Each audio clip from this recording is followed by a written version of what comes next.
Guys, what would global adoption of XRP look like? Well, I think it's safe to say if XRP was to be 100% globally adopted, which many of us do believe this is going to be the case, I think it's pretty safe to say we would likely see generational wealth.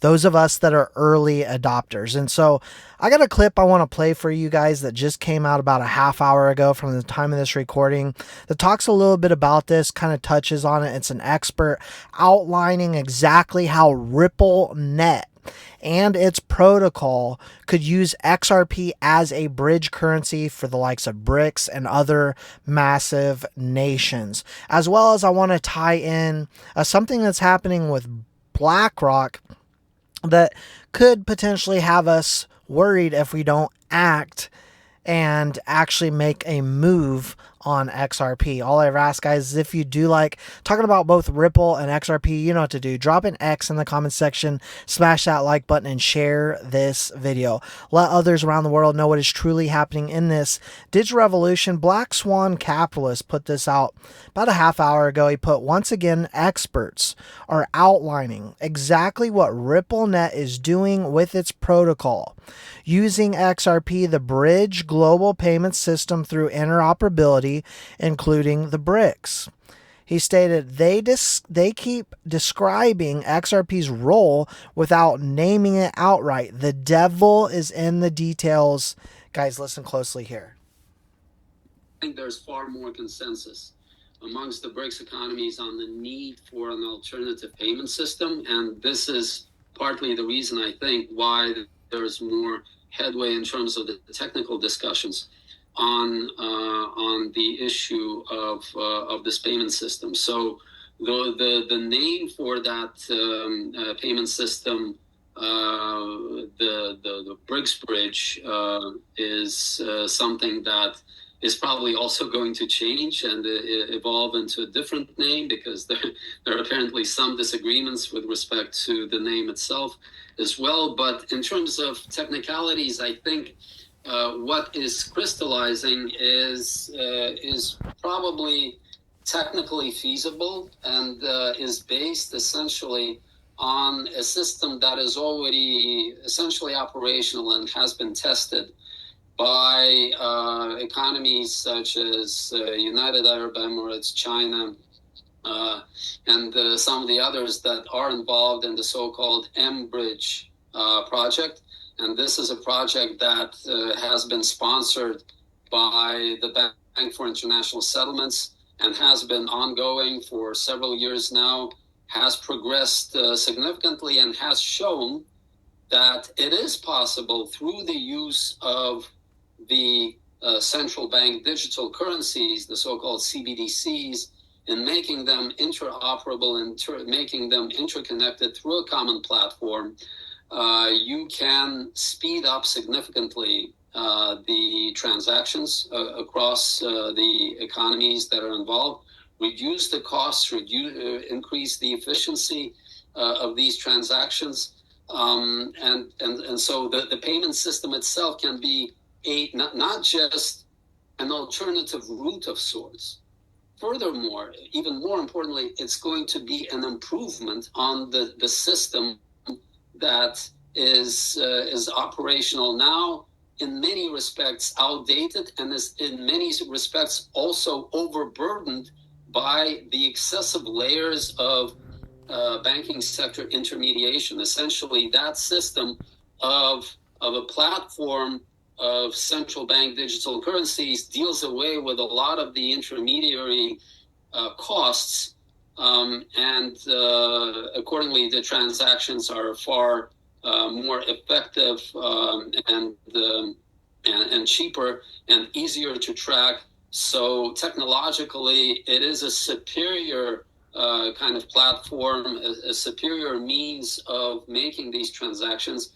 So accordingly, the creation of this BRICS bridge system is not just the creation of an alternative route for developing economies in terms of payment systems. It is potentially a contribution to the improvement of the global financial system. So tell me you're talking about XRP without saying XRP. Now, this guy is from BRICS+Analytics.org. I like how he spoke on Bank of International Settlements directly in this, because who is on the task force at the Bank of International Settlements? Ripple. He's talking about a superior system. He's talking about something similar to the XRPL. So one question that kind of always comes up is, right now, regulators around the world, they're clarifying this digital asset state. And we've seen a bumpy road, especially here in the United States, right?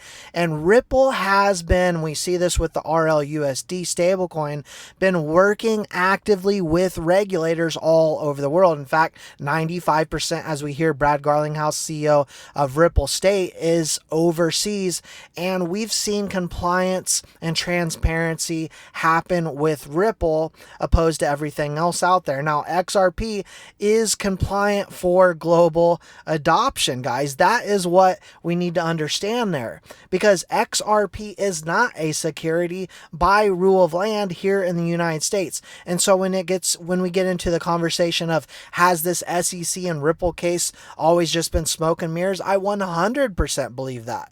Now, when we take a look at the business model that Ripple has put together to promote the XRPL, which XRP, of course, is the native asset there, they have put something together that in which overseas suppliers, businesses, banks, every sector can benefit from coming on chain. So in the long term, widespread use of XRP, I 100% foresee happening. Now, one thing that could get scary is if the likes of Blackrock and other big institutions start coming in and buying up boatloads of XRP, like we've seen with Bitcoin, and start controlling the price of XRP. And that's why we, as early adopters of XRP, are so incredibly lucky. But I want to play you this clip. It's an oldie but goodie, about 53 seconds, and listen to it very closely. We'll touch on it and then we'll sum things up. So you would welcome an XRP ETF then? We would certainly welcome it, and I think it's inevitable that there'll be, multiple ETFs around different tokens. And I think you'll even see ETFs potentially around baskets that also, I think, further diversify that risk. Are you in talks with the largest issuers, particularly Blackrock, to get this done? Well, I'm not going to comment on that. I know BlackRock has said some things publicly. We think it makes sense for the XRP community overall. Ripple obviously is a very important stakeholder in the XRP ecosystem, but we're not the only player. And look, we've seen, before the SEC lawsuit, XRP was the second most valuable digital asset. I think because of the headwinds of that lawsuit, we've now seen that largely abate. But the long-term view on these things is about, how do you create utility and really solve real-world problems with these different digital assets?